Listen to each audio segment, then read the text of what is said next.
Santosh Yadav was first woman mountaineer to conquer Mount Everest twice. 2 बार वो विजय फतह की थी. कहाँ पे?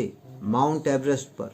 Though she belonged to a backward society where girls were not given rights, proper education that was in practice those days. Girls were only meant to get married, but she was adamant. वो बिल्कुल अडिग थी to get education and to fulfill her dream and desire whatever she had in her life, and she dared to do it. One has to pay the price for reaching the top in the form of hard labor, rigorous training and sacrifice, और बहुत से खुशियों का बलिदान करना पड़ता है.